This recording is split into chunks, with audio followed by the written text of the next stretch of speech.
from Butler, Pennsylvania, but I love coming out here to Indianapolis, and this is a great organization. I mean, what could be better in a title of an organization than Corpus Christi, right? And unity and peace.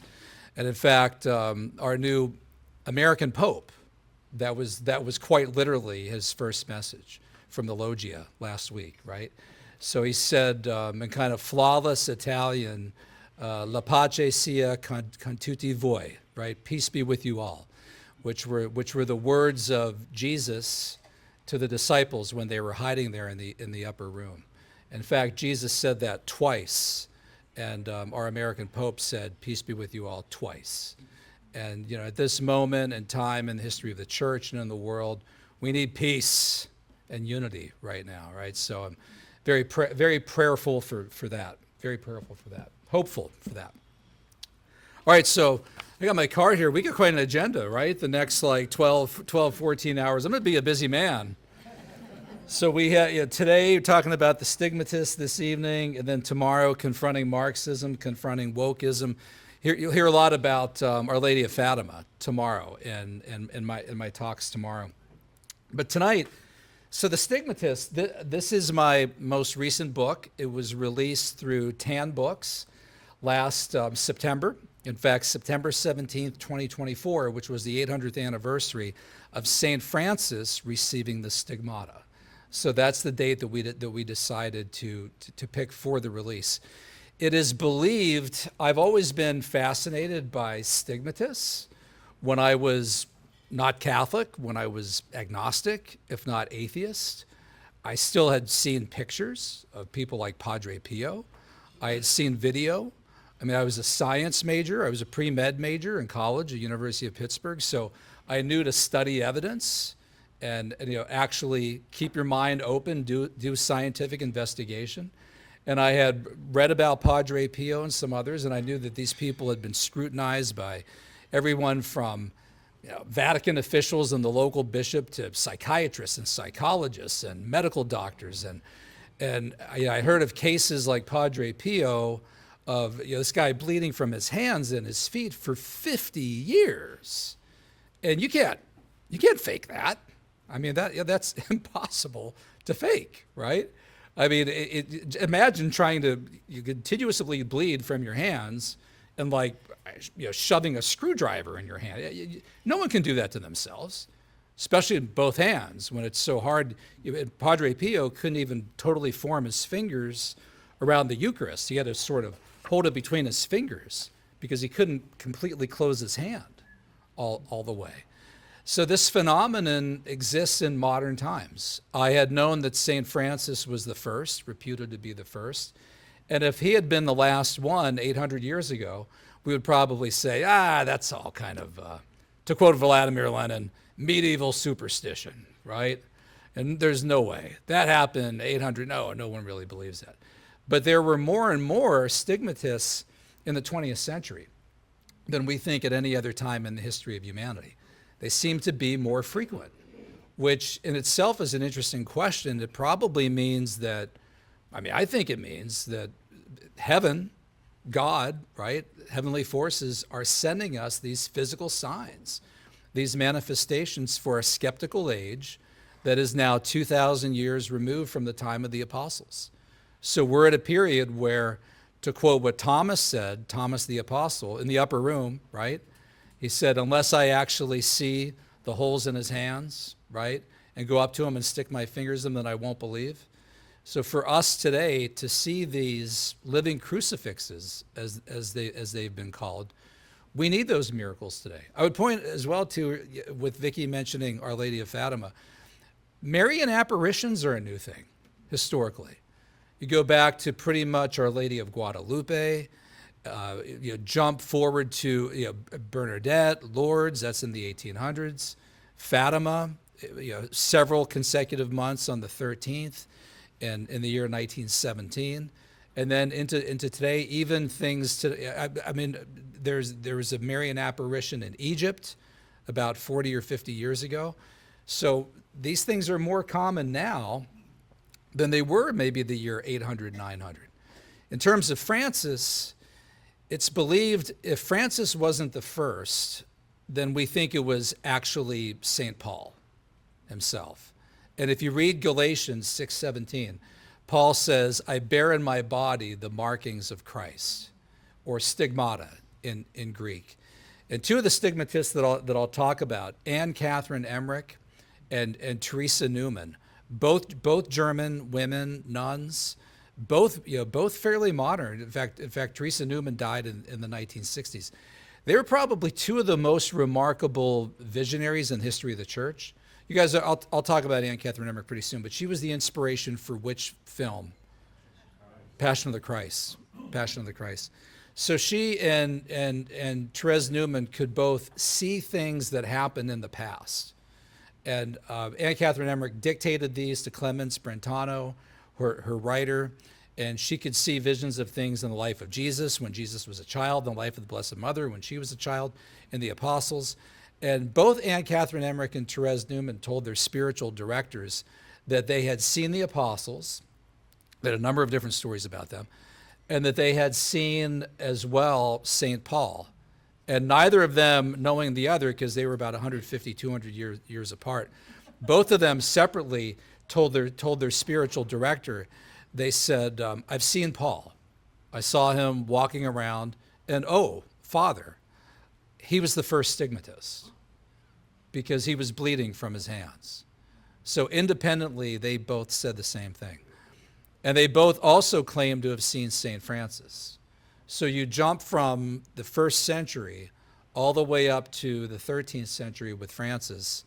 And for whatever reason, there don't seem to be any in that period, but they start again with Francis. And again, I think that's because it's more modern times. Some people have said, well, maybe there were stigmatists in the year 800, but we just don't know about it. No, you would know about it. Because when these people started bleeding from their hands and from their feet, word got around. They usually tried to hide it because they were all humble. None of them were out there in the piazza and the public square. Look at me, look how great I am, right? Look at my markings, I'm like Jesus. Most of them tried to hide it, but of course they couldn't. And the priests would come in and the bishops would come in. So everybody wanted to see them. Everybody wanted to know about them. Them, how many in total? Probably about 400 to 500 stigmatists in history that we know of. About 400 to 500. Yeah. Yeah, does it seem like a lot? People sometimes think it's a lot. Others, how many people have lived? I mean, probably 10 billion, right? I mean, 10 to 20 billion. I don't know. But so in the history of humanity, that's not that big of a number. But we think probably about 400 to 500. Of those, the vast majority have been women. 90%. 90%. And when you consider that the most famous stigmatists are men, Francis, Padre Pio, perhaps St. Paul, maybe it's a little surprising that the vast majority have been women. But I write in the book, I talk about that different people have been quoted on that. One authority said, well, women seem more capable of loving more while they're suffering than men do. And also, my wife is like, yeah, you bet, man. It's absolutely right? She always says to me, you try childbirth, okay? I mean, I hurt my shoulder. She's like, you're such a wimp. I've had this shoulder injury for like a year. I put a heating pad on this. But one doctor told me, he said, well, women do have a higher pain threshold than men do. And so maybe that might be part of it as well. Also, if there's a particular country of origin, more have come from Italy than any other country, about 70%. About 70%. So the kind of classic profile of a stigmatist kind of demographically, gender would be an Italian woman, maybe somebody like St. Catherine of Siena, that gal right there. And in fact, Catherine of Siena right there that is the crucifix in front of which she received the stigmata. She actually received the stigmata in Pisa. And she's from Siena. That crucifix that which she received it in Pisa, is now at the church in Siena. One of my kids, Mitch, was actually there last summer and sent me pictures of the crucifix. All right, so I'm going to go through a few of these here today. And here is, all right, who are these for? Padre Pio, St. Francis, Gemma Galgani, nice. And of course, Catherine of Siena. So a definition: stigmatists are physical marks provided to the suffering soul, as they've been called, as both a reflection and participation in the sacrificial passion of Jesus Christ. The marks are bleeding wounds bestowed upon the so-called victim's soul as a spiritual gift. And by the way, they consider it, these people, they're humble, it's painful, they're suffering, but because of where they're coming from, I mean, these people are at a different spiritual level than most of us, all right? They consider it a gift. I mean, me personally, I'd be like, can you give me like levitation or something? All right, that'd be pretty cool, right? Let me do that. Bilocation would be pretty cool, right? Yeah, Right? yeah. Yeah, I'd go for that. But bleeding from the hands, no way. That's why I would never be a stigmatist. I'm never going to choose me, I'll tell you that. As a spiritual gift to singular individuals, all right, who seem to be distinctly willing to surrender themselves for the sins of others, as their Lord did on Calvary. And a common characteristic that I see with a lot of them is usually there was a lot of physical suffering and emotional and spiritual suffering in their lives before they received the stigmata. Almost as if heaven was saying, I want to see if you've got the spiritual mettle here to go further, right? You're able to do that, you're able to do this, and these people get to the point where they're like, I should point out here, I'm a convert to the Catholic faith. Actually, I'm technically a revert, but I'm really a convert because when I was Catholic when I was younger, I was never really Catholic. But Catholics have the phrase, offer it up, right? People here get that. Remember when I first came back into the church and I heard a bunch of older ladies at the church talking, and one was talking about her pains, and the other lady said, well, offer it up. And I had to jump in. I said, what does that mean? Offer it up. I don't get it. And they said, well, offer up your suffering. Give it to God. Ask him, ask Jesus, ask that guy on the crucifix that we have in our Catholic churches. My Protestant churches, it was an empty cross, right? You go into the Catholic church and you think of the crucified Jesus. A lot of Protestants will say, brother, the cross is empty. He's not laying on the cross. He's risen, brother. He's risen indeed. We know, we get it. But for a Catholic, you bring your suffering into Mass every Sunday or every day. And whereas this is very common in Protestantism, why do bad things happen to good people, right?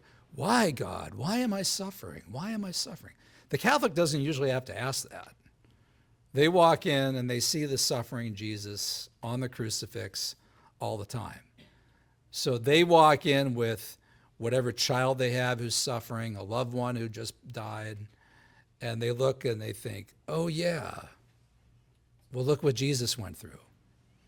And there's an acronym in evangelical circles, WWJD, what would Jesus do? He would suffer.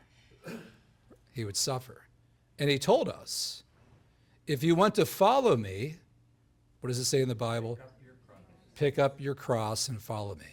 It doesn't say if you want to follow me, then get a nice 401k all set up. Get that nice vacation already, and man, you're going to make $1 million, and it's going to be all perfect. Nothing bad's going to happen to you, right? But so Catholics have this kind of charism, this willingness to suffer. We have nuns who go into convents and do nothing but pray for the sins of the world. And I know some of my Protestant friends would say, well, Jesus alone can save. Well, yeah, but he calls on us to pray. He has doctors and first responders and nurses who help in his ministry of healing. He could heal all of you if he wants to, right? But he doesn't. He has Padre Pio, would have people come to him and say, Padre Pio, can you tell me, I've got this physical problem. Am I going to live? Am I going to survive? And in one case, Padre Pio said, okay, yes, you're going to survive, but Jesus wants you to have the surgery. Why? But just for whatever reason, maybe to glorify the work of the doctor, to have people around you participate in your healing, and maybe for you to suffer for a little bit and worry for a little bit.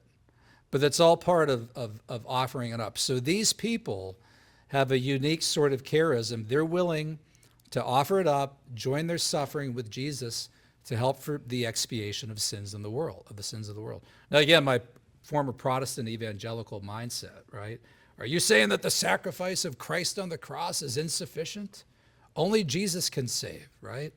I know, but also he calls on us to be living sacrifices, right? To join our suffering with his. So for whatever reason, he wants us to be part of this. All right. St. Francis of Assisi. So in the book, I have, and I'm sorry I didn't bring copies of the book, but I'm cleaned out of copies, right? But in the book, I talk about 8 different stigmatists, and I'll give you just a few words on each of them. So Francis of Assisi, born in either 1181 or 1182, died October 3rd, 1226. So he received the stigmata at Laverna, which was a mountain in Tuscany, Italy, September 17th, 1224. He went there on a 40-day retreat, which he would do every year at the period of the exaltation of the cross. He had already suffered a lot in his life. I mean, this was a guy who did severe penance, severe mortification. By the way, my students, I teach at a largely Protestant college. And when I talk about guys like this, I write the word mortification on the board because they don't know that phrase. They don't know what that is. I'm encouraged to see more and more in Protestant evangelical circles, a lot of them now honoring Lent and even doing ashes, right? Because they understand more of the sacrificial nature of being a Christian. But he goes there, and he's already done so much mortification to the point where the church after Francis would have to tell some of these orders, look, don't do that much mortification because we don't want you to die, all right? Don't starve yourself to death. But he was willing all the time to sacrifice, fast for the sake of Jesus. So he receives the stigmata September 17th, 1224. So at that point, he's roughly, do the math, about 43 years old, right? 42, 43 years old. He would only have stigmata for 2 years. Died October 3rd, 1226. When he passed, the head of the order, Brother Elias, who was now the head of what had been, so at that point, Francis called his group the Friars Minor. So they became known as the Franciscans. And they got recognized in Italy, in Rome, by the Pope at the time, as did the Dominican order as well. So when he died, October 4th, 1226, Brother Elias releases an encyclical letter, kind of like a press release. This would be like a 13th century press release, telling the world, I announce to you a great joy, a miracle of a new kind. One has never heard tell of a similar wonder in the world except in the person of the Son of God, Christ our Lord. Indeed, a little before his death, our brother and father, Francis, appeared as if crucified, bearing in his body the 5 wounds which are truly the stigmata of Christ. In fact, his hands and feet had something like perforations made by the nails, front and back, that retained scars and showed the blackness of the nails. As to his side, he seemed to be pierced, and blood often flowed out. His first biographer, Thomas of Celano, would also write, Francis's hands and feet seemed to be actually pierced by nails, with the heads of the nails appearing in the palms of his hands and on the upper sides of his feet, the points appearing on the other side. So picture this. He doesn't just have holes in his hands and feet. He actually had nails coming out of him. The marks were round on the palm of each hand, but elongated on the other side. And small pieces of flesh jutting out from the rest took on the appearance of the nail ends, bent and driven back. Bent and driven back. Yeah, that's something here again. You can't do that to yourself. You can't fake that. In the same way, the marks of the nails were impressed on his feet and projected beyond the rest of the flesh. Moreover, his right side had a large wound as if it had been pierced with a spear, and it often bled so that his tunic and trousers were soaked with his sacred blood. So that was something that all the brothers knew about. Francis couldn't hide from them. People in Assisi knew about it. And so at his death, as everybody gathered around, they finally let it go public and told the world about it. All right, that's Francis. Catherine of Siena, she's one of my favorites. Born March 25th, 1347, died April 29th, 1380. Died at the age of 33. There's a lot of female stigmatists who died at the age of 33. Same age as Jesus. Saint Faustina is another one who died at the age of 33. She received the stigmata in 1375 while praying in front of a crucifix in Pisa, Italy. In her case, the stigmata were hidden. She begged the Lord not to make them visible. Now, in most cases of stigmatists, they're visible, which is why everybody knows about it. But in a couple cases, in some cases, her case, also Saint Faustina. And bear in mind, they're saints. In fact, she's a doctor of the church. So most of the stigmatists that I did chapters on in the book are either saints or blessed. So I picked people who were formally approved by the church. I didn't want to cover somebody who's claiming to have the wounds, who lives somewhere, wherever right now. I wanted to go with actual, authorized, officially approved cases. But in her case, she didn't want people to publicly see the wounds. She begged the Lord that they be concealed, that they be hidden. And so they were in her case. Blessed Anne Catherine Emmerich. She's one of my favorites. So born September 1774 in Germany, died 1824. Yeah, 1824. So she was almost 50 years old when she died. First experienced the stigmata while bedridden in Germany in 1813. She, as well as Therese Neumann, the stigmata were so painful they couldn't even get out of bed. Therese Neumann got around more, but Anne Catherine Emmerich was bedridden for most of her years. It was so painful, and she bled so much all the time. And new rounds of doctors would continue to come in, more skeptics over and over and over again. She finally got to a point where she said, enough! Get them out of here.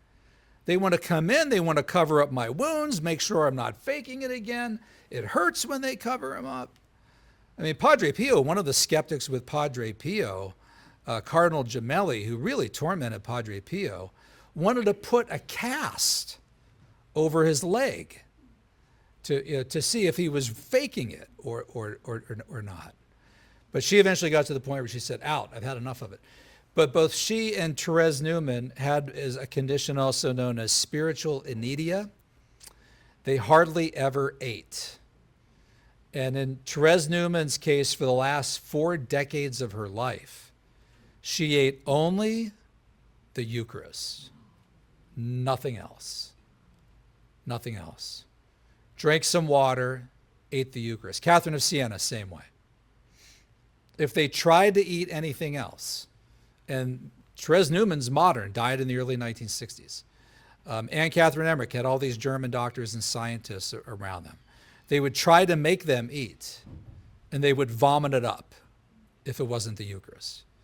So that prayer, give us this day our daily bread, that quite literally was their daily bread. That's all they had, anything else. I mean, a lot of people will make predictions and very rarely affix a time to them, right? But she's told that Satan will be unchained from the floor of hell 50 to 60 years before that happens. Now here again is the Protestant in me who says, oh, come on, that's just this German lady's vision. I mean, Satan chained to the floor of hell. Where's that in the Bible? Revelation 20, 1 through 3. Then I saw an angel coming down from heaven, holding in his hand the key of the bottomless pit and a great chain. And he seized the dragon, that ancient serpent, who is the devil and Satan, and bound him for 1,000 years and threw him into the pit, and shut it and sealed it over him, that he should deceive the nations no more till the 1,000 years were ended. After that, he must be loosed for a little while. Revelation 27. When the 1,000 years are ended, Satan will be loosed from his prison. Now, we don't know exactly when that would be in the scriptures, but she gave us a period of 50 to 60 years before the year 2000 in the early 1800s. All right, that's Anne Catherine Emmerich. For me, too, I should add here that the stigmata, I take these visions of these people seriously. In fact, that's what really convinced me to do the book, is I noticed that most of these stigmatists are visionaries that had prophecies, many of which speak to our day and that haven't been fulfilled yet.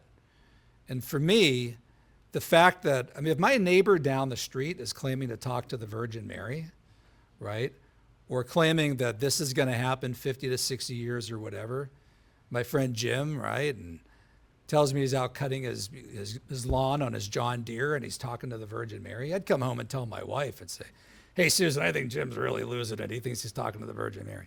But if Jim starts bleeding from his hands and then from his feet, and in some cases like these stigmatists, it happens like clockwork only on Thursday, ramps up on Good Friday. The guy can barely move like he's on the rack by 3 o'clock on Friday. Kind of slows down after that. Saturday morning, no marks at all. He's out there cutting the lawn again. Teams of scientists are coming in. The Vatican's showing up. All right, now I'm taking Jim seriously. Now I'm taking his visions seriously. Okay, another. St. Gemma Galgani. It's one of my favorites. 1878, she was born, died in 1903. The exact years of the pontificate of Leo XIII, by the way, 1878 to 1903. She received the stigmata in Lucca, Italy, June 8th, 1899. What's so fascinating about this young Italian girl is she was really assaulted by the devil and demons. The other one who's like that is Padre Pio. Padre Pio would get beat up in his cell every night, and you could hear screaming from his cell. And toward the end of his life, he got to a point where he would beg other friars to sleep in the room with him, because then usually the devil wouldn't physically attack him. The devil would be there, and the other person couldn't see him, but Pio could see him. And it was still frightening, but he wouldn't be attacked as much. And you would think that the devil might be more of a gentleman and wouldn't do that to a little girl, right? But the devil ain't no gentleman. She would get beat up all the time.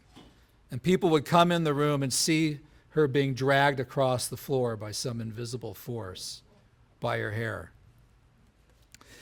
Her spiritual director was Father Germano, and she told Father Germano this about the attacks of the devil. Today I thought I was to be entirely free from that nauseous animal, but instead he has knocked me about greatly. I had gone to bed with the full intention of sleeping, but it turned out otherwise. He began with certain blows that made me fear I should die. He was in the shape of a big black dog and put his paws on my shoulders and hurting me greatly. I felt it so much in all my bones that sometimes I thought they were broken.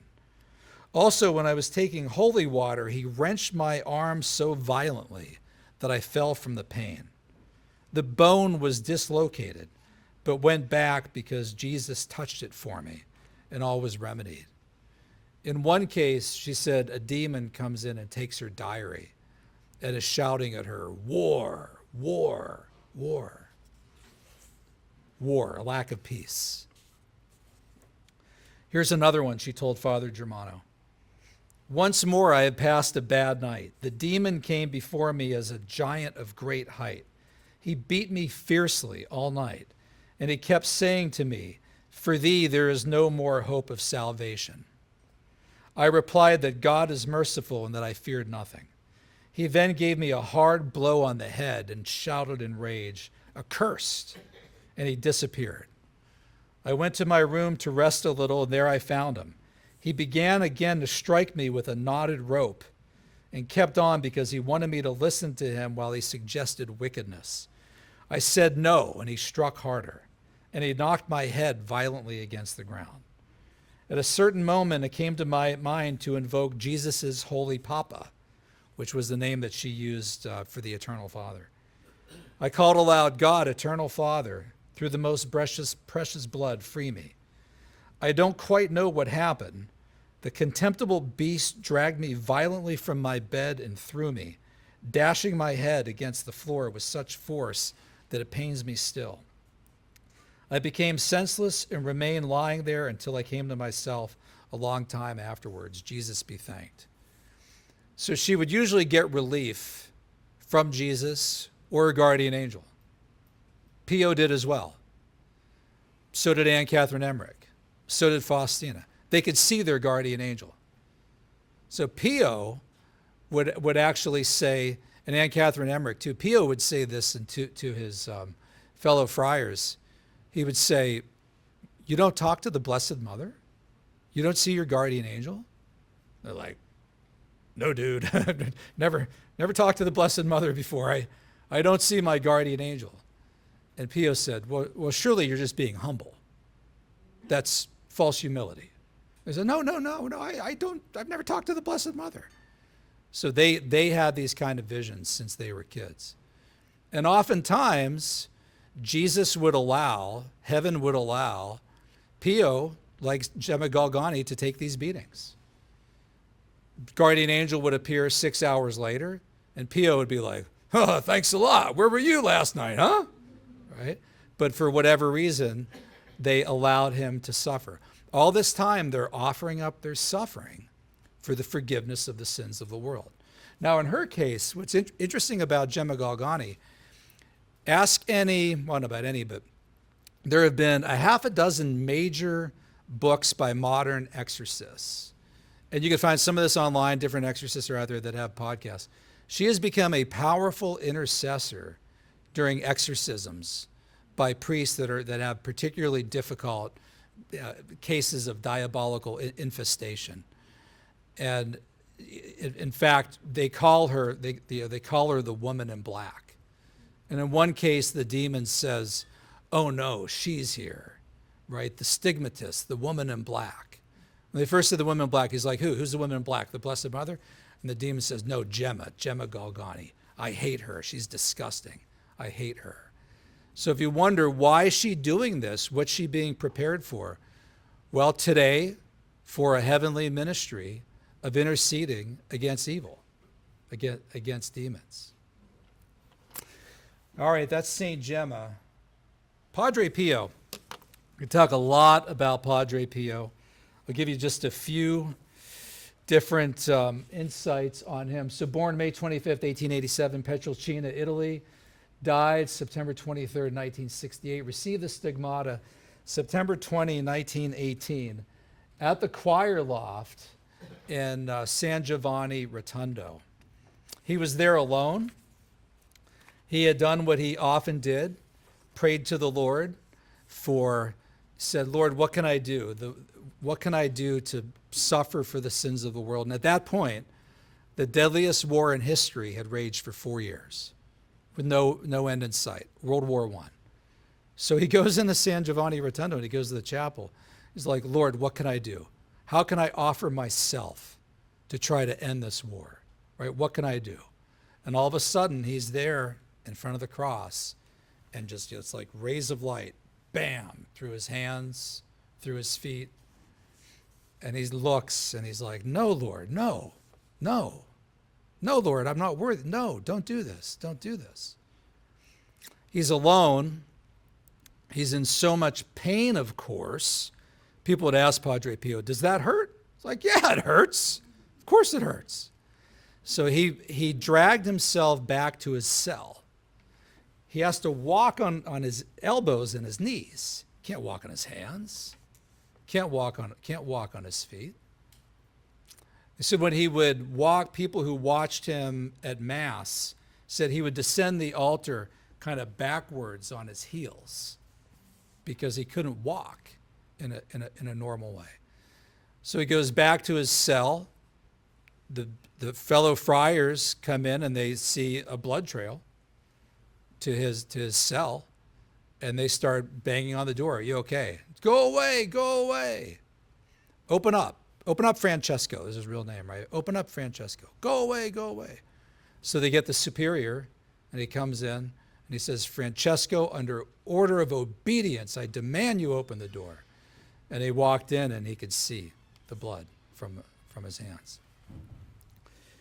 Pio did a sworn deposition about this with a Vatican apostolic visitor, June 15th, 1921, where he explains precisely how it happened. Father Mortimer Carty, who was the first American priest to write a biography of Pio, he observed him, he watched him, he met him, and actually shook his hand, saw the bleeding wounds himself. And he said this about Pio's wounds. The wounds on his feet present the same characteristic as the hands. A wound on top of the foot corresponds with a wound on the bottom of his foot. The stockings were always stained with blood on the top and on the bottom. Different from the other Capuchins who wear sandals, Padre Pio wore shoes, but special shoes that were flexible, soft, and partially made of cloth. They were sent to him as a gift from Switzerland. In descending the altar steps to give communion to the faithful, he appeared to me to step down backwards because of the intense pain in his feet. His gait was always uncertain, slow, hesitating. The stigma on his side was the strangest of all, because it emitted a greater quantity of blood, even though the wounds seemed more superficial. By the way, probably any doctors, nurses would probably make more sense, right? So the wound in the side would bleed more than maybe from the bottom of his feet, from his hands. He lost about a cup of blood each day from the wound in his left side. Once Dr. Festa, Giorgio Festa, applied a clean white handkerchief to the left side of Padre Pio at 9 in the evening. After 10 hours, at 7 the next morning, Dr. Festa found completely saturated with blood and serum not only that handkerchief, but also another cloth of equal size, which Padre Pio had applied above the handkerchief during the night. So there's all kinds of testimonies. Dr. Festa wrote this. In the palm of the left hand, corresponding to half of the third metacarpus, bone from the carpus to the fingers, there is an anatomic lesion of the tissues in circular form with clear margins, about 4/5 of an inch in diameter. There are these doctors' accounts for almost all these stigmatists. These aren't just legends, all right? People examine them. There is about 4/5 of an inch in diameter. The lesion was covered with a reddish-brown scab. Padre Pio affirmed that from time to time the scab detached itself first at the edges and then little by little toward the center until it fell off completely.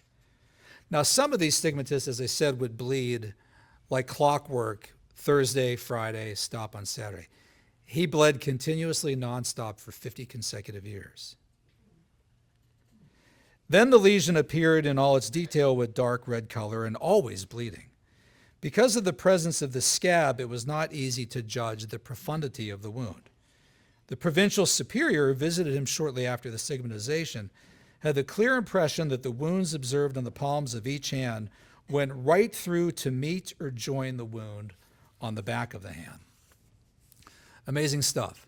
And yet, he said the greatest torment that he faced was not the physical suffering of the wounds, not the attacks by the devil and demons, but by priests and clergy in the church who said he was faking it. The popes all stood by him, but they were being lobbied all the time by others who were saying that he was a faker. One of the, I think it was Gemelli who said this. He was a psychologist and thought he was really smart and was super condescending toward Padre Pio. He said, well, clearly he's not faking it because you can't fake this. But I figured out the cause. It is what we psychiatrists call autosuggestion. That's what's causing it.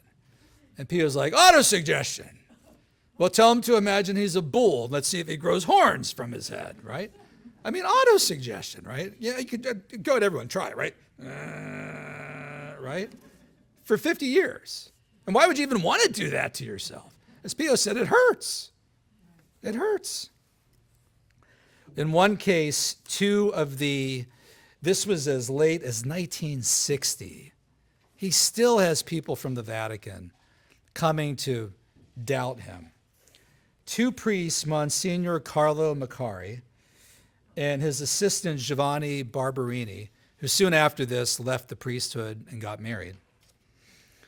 And they came in, they judged Pio, quote, a small and petty person, called him stupid, all these other things. Some of Pio's people around him said these two were puppets of Satan.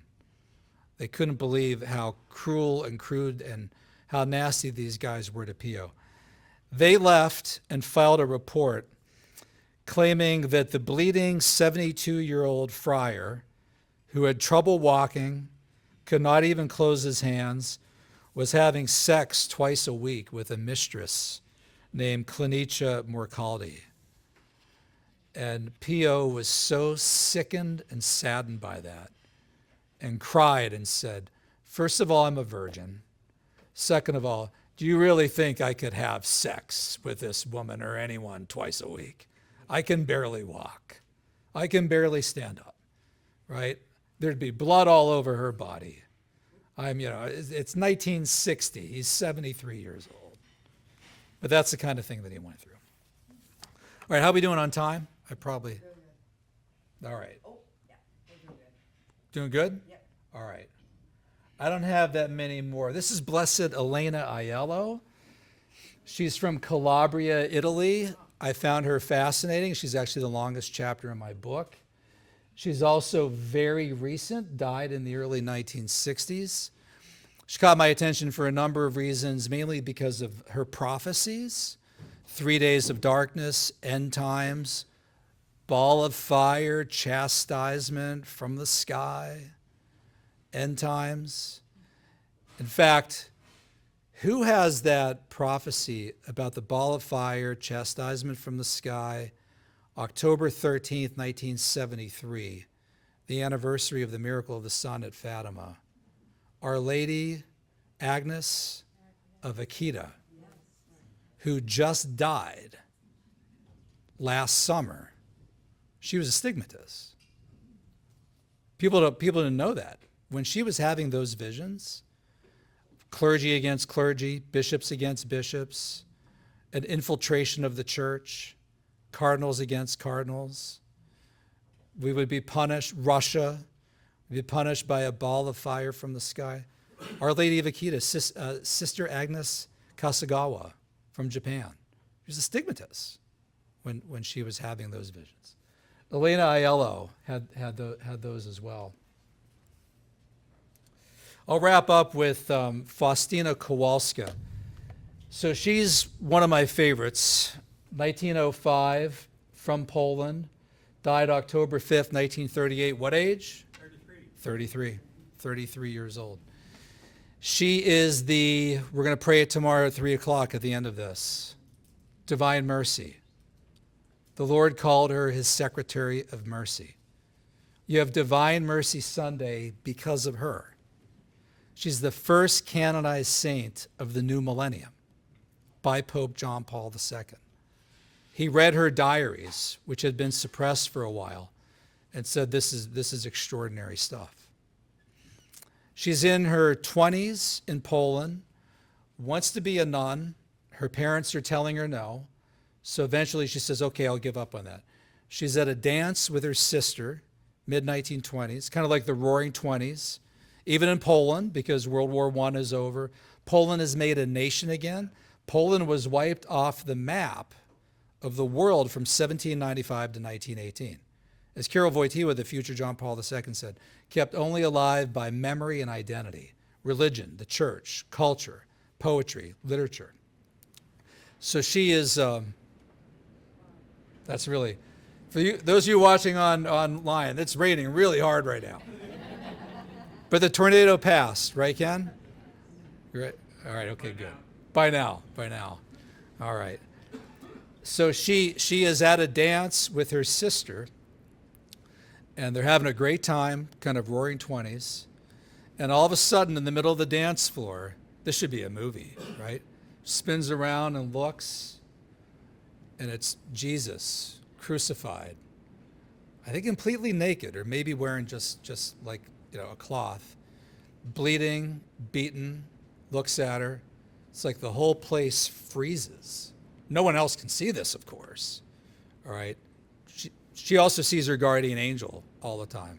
In her diary, at one point, she talks about riding from Vilnius, Lithuania, where she gets the Divine Mercy image, back to Poland, and her guardian angel is sitting next to her in the train the whole way. And at one point, she looks at a church, and apparently every church has a guardian angel on it. And they look up, and there's a guardian angel on the church. And her guardian angel looks at that guardian angel, and they both nod and then they just kind of go on. But that's the kind of stuff she could see. I mean, these people see the other world in a way that we don't, or that I don't. I'll tell you that. Maybe somebody else in there does. I don't. But she's there at that dance, and Jesus shows himself crucified in front of her, and he says, "How long are you going to continue to put me off? How long are you going to continue to put me off?" And he says, she goes, she sits down, tries to compose herself, and he tells her, "I want you to go right now to Warsaw. I want you to become a nun." And she gets up and packs her bags and goes. She's staying with her uncle. Her uncle says, "Faustina, Helena, what are you doing? This is going to break your parents' heart." She couldn't text him. She couldn't call him, right? You can't do this. You can't do this. She said, "I have to go." I mean, you'd go too at that point, right? Jesus appears to you at a dance. So she went. She went and joins a convent. She had all sorts of, so she had hidden stigmata. If you read her diary, how many of you have read her diary? If you look, people miss the part about receiving the stigmata. But she talks about receiving the stigmata. She has a lot of prophecies in there that were given to her directly by Jesus, who told her to write these down for the world. So for that ocean of mercy that the world will need in preparation for the final days, for the end days.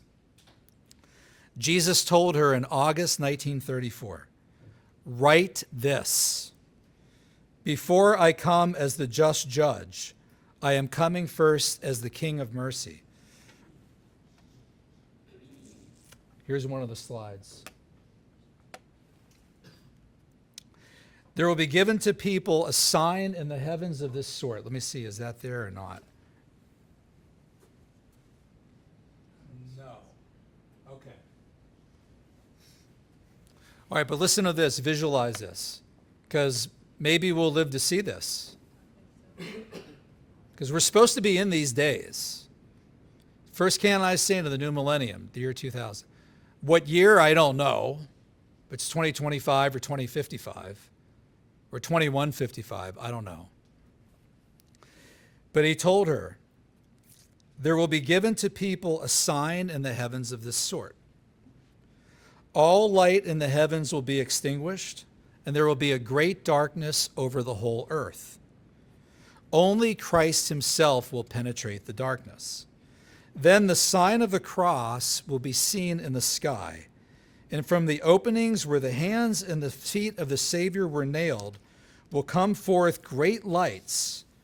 Picture the divine mercy image, right? Coming from the hands, which will light up the earth for a period of time. This will take place shortly before the last day. She, like Elena Aiello and others, have visions of 3 days of darkness. In fact, Faustina used the phrase days of darkness.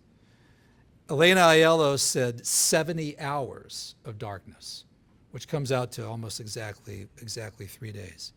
Marie Julie Jeheni, who was a 3 days of darkness prophet, she likewise was a stigmatist. That 3 days of darkness and beeswax candles and all that stuff, if you look it up online, Wikipedia pops up, that's all credited to Blessed Anna Maria Taigi. She was a stigmatist.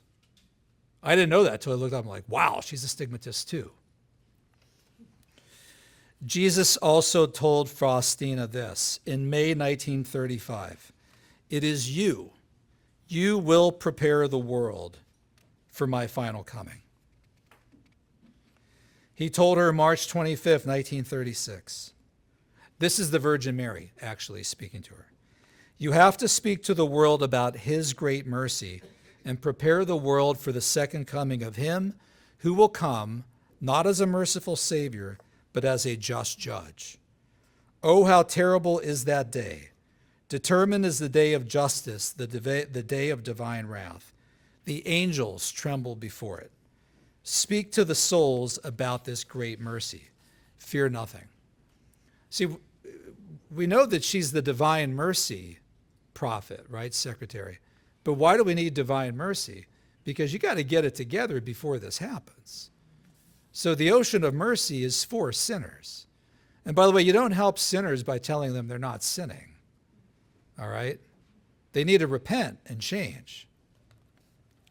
December 1936, Jesus to Faustina. Speak to the world about my mercy. Let all mankind recognize my unfathomable mercy. It is a sign for the end times. Secretary of my mercy, write, tell souls about this great mercy of mine, because the awful day, the day of justice, is near. And he told her, out of Poland will come the spark for my second coming, signaling the second coming. And we don't know what exactly that is out of Poland. Could have been her, could have been this message, or could have been John Paul. I think it could have been John Paul, who comes from Poland as the only pope ever from Poland, the only Slavic pope ever, first non-Italian pope in 455 years, and becomes the pope who finds her diary, recognizes her, and recognizes her as the first canonized saint of the new millennium, who gives this message of an ocean of mercy. So that might be it. And if that's the case, and all of this has just happened, and he died April 2nd, 2005, I find it hard to imagine that we're 500 years away from this, right?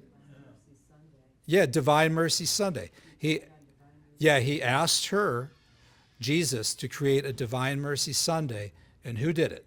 John Paul II, who died April 2nd, 2005, the vigil feast of the Divine Mercy, of Divine Mercy Sunday. Pretty wild. Pretty wild. All right. So that's all I have right there. I'll take any questions that you have.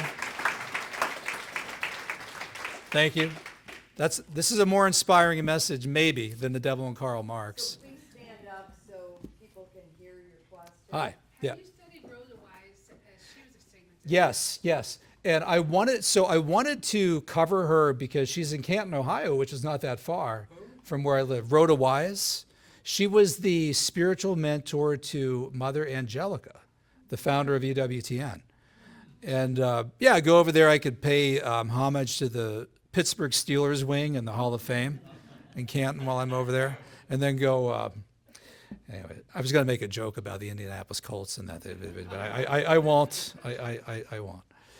Let me just tell you about the Colts. George Weigel. Yeah. George is a big Colts fan. Oh, is he? Baltimore Colts. Yeah. He Okay. said the last time he was here, is he and Father Richard are going out to the church door to go to dinner. He looks at me and he says, "If there is no hell, where's Bob Ursay?" Right. Amen to that. So yeah, but Rhoda Wise, she's quite a case, and I understand they have on display gloves and all sorts of things.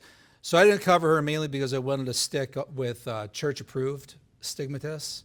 I've since been contacted, actually at the time that I was writing this book, by my editor, and after it came out a few months ago, by somebody who's an exorcist and does this stuff and knows of somebody who's near me, probably about 40 minutes from where I live. Who's a stigmatist? Yes, and asked me if I wanted to see the person, and I chickened out. I'm like, I don't know, man. They said, but you wrote the book on stigmatists. I'm like, yeah, but I'm dealing with church-approved saints, right?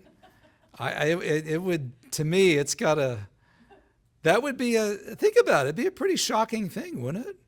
To walk in a room and see somebody. I should do it. I should take up the person on this. And You'll never forget it, because I Right. remember when I was 16, my mom would watch, somehow on TV, they were covering Padre Pio yeah, and the bleeding. And it still impacts me to this day, because he was in my lifetime. right. Yeah, I mean, he was really in the lifetime of most people in this room, right? I mean, I was born in 1966. He died in 1968. You go to Italy today, there are pictures, almost as many pictures of Padre Pio as there are of Jesus and the Blessed Mother, right? Because so many people, he was so famous. The co-patrons of Italy are Francis of Assisi and Catherine of Siena, but people in Italy lived in the time of this man who bled like that for 50 years. It's just undeniable. Yeah, Go see her. yeah. Are there any layman stigmatists in history? Yes, yeah, and in fact, word is that some of the ones currently are laymen. Yeah, and there haven't been many that have been. I mean, some have been priests, but it's really pretty diverse. And this is interesting too. I think kind of befitting the universality of the Catholic Church, right? Catholic means universal. And Hilaire Belloc said the faith is Europe and Europe is the faith. So the Catholic faith used to be primarily in Europe, but now it's Africa, Asia. I mean, we thought with the last Pope we could have Tagle from the Philippines. We could have Robert Serra from Africa. Jorge Mario Bergoglio was from Latin America, Argentina. So for a while, most of the stigmatists were coming out of Europe. Number one country, Italy. Number two, France. Number three, Germany. But now you're getting more and more from, to borrow a term from Pope Francis, the periphery, from Asia, from North America, from different parts of the world. I think the more interesting question is, why doesn't our stinking media care about it, right? Yeah, I mean, all the time, 24/7, it's just political junk that they cover. If there's some lady in Steubenville who's bleeding from her hands, I mean, send CNN over with a camera crews, right? And someone would say, well, then maybe she's not. I think it's more the fact that the media is just so diabolical that they don't even have any interest in things that are spiritual. Yeah, propaganda. I mean, to me, that's a lot more fascinating than the latest trip by the president to wherever, right? I mean, if something that's so supernatural that we have somebody in our lifetime bleeding from his or her hands and feet, I want to see that. I'd pay tickets to go watch that. Forget about $500 for a Super Bowl ticket, right? I'll go pay $500 to watch someone bleeding from their hands. Well, maybe not. As I said, I already chickened out. I had a chance to go for free and didn't even do it. I think the patron saint of current media is Joseph Goebbels. Yeah, Right, right. Have you studied Saint Veronica Giuliani? Yeah, I almost had a chapter on her. She's fascinating. She was a stigmatist. A whole bunch of them, Italian women from that era. Blessed Lucy of Narni, who Lucy of Narnia is based on. C.S. Lewis's Chronicles of Narnia.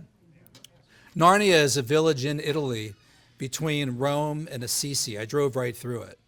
And my guide, Fabrizio, said, Paul, this is Narnia, the guy, what is his name, the author? I said, C.S. Lewis? Yeah, he wrote it. I'm like, you Italians think everything comes from Italy. I don't believe you, right? but no, he Narni from Italy inspired Narnia, and Blessed Lucy, a stigmatist with an incredible story. She's the inspiration for Lucy of Narnia and the yeah. Mm-hmm. I have a devotion to the prayer to the shoulder wound of Jesus. Oh, with great. when he spoke to Saint Bernard. I'm glad you brought this But up. I don't see, do any of the stigmatists have that? I'm so glad you asked this. Yeah.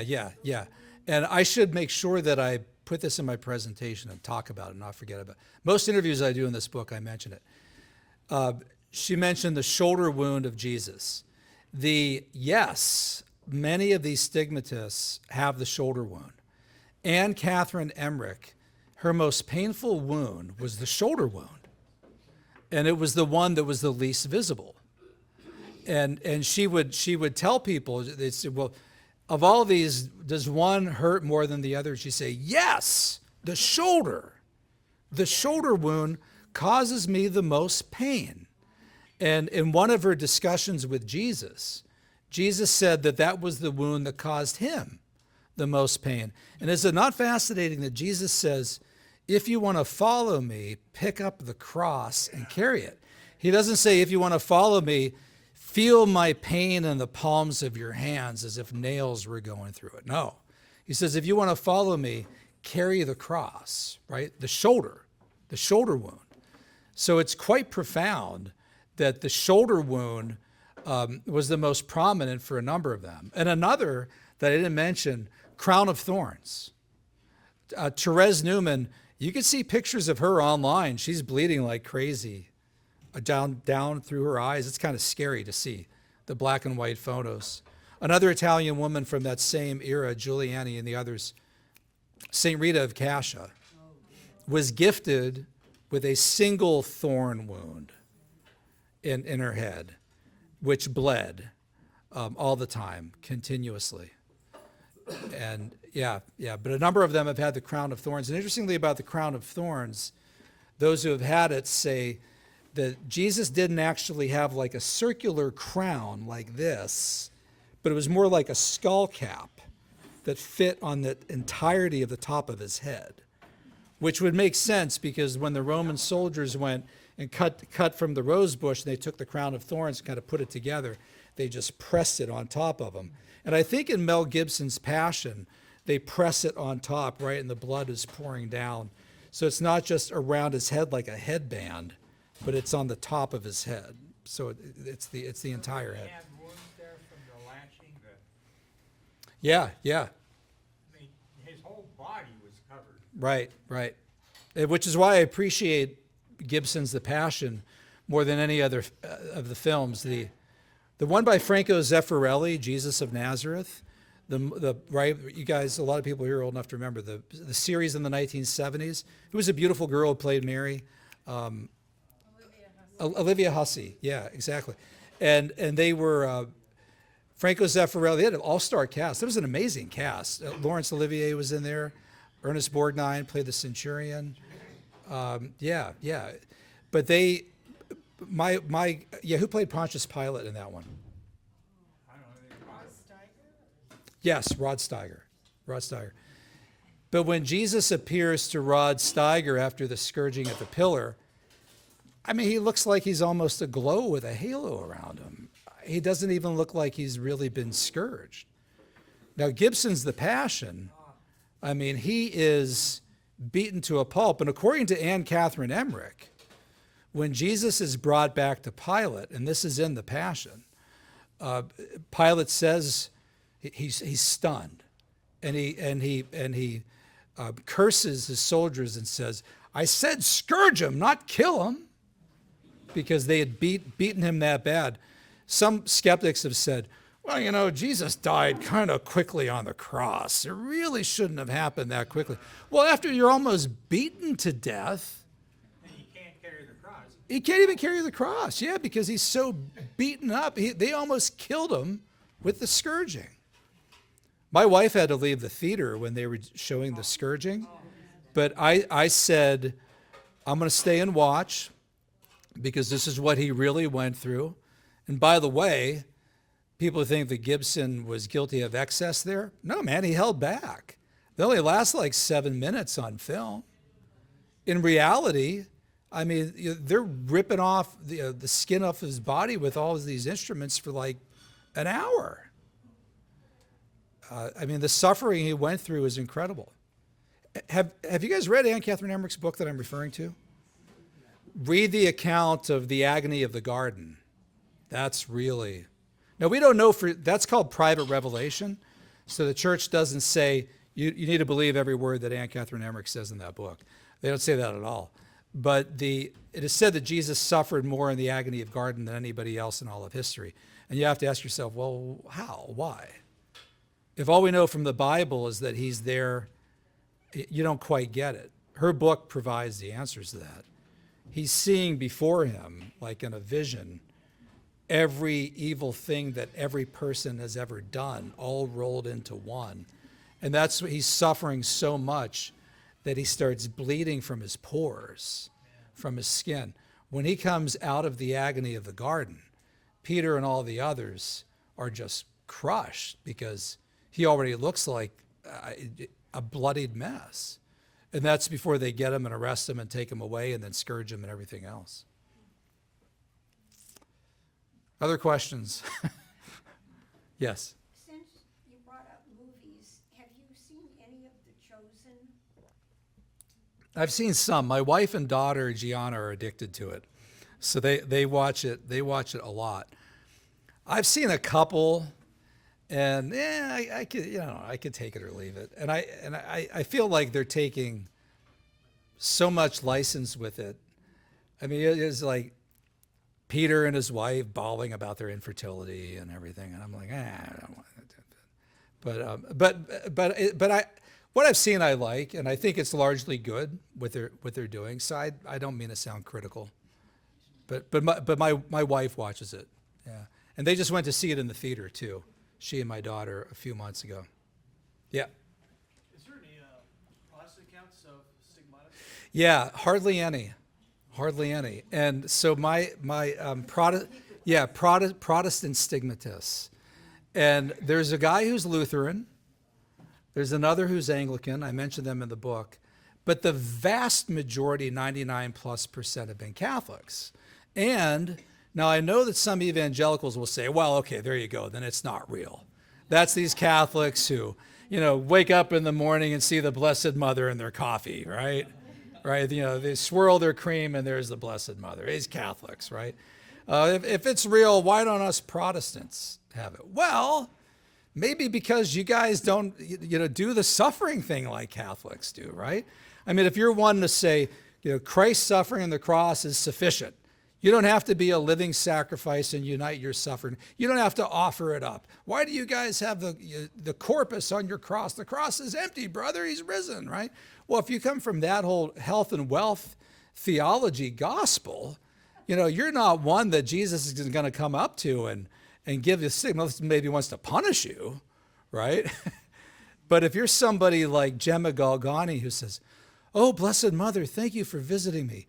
Please tell Jesus that when I die and go to heaven, I can't wait, right? I will suffer with him in heaven too, right? And she's like, oh, my dear, there's no suffering in heaven. It's just in this world, no more. Oh, but I want to suffer for Jesus, right?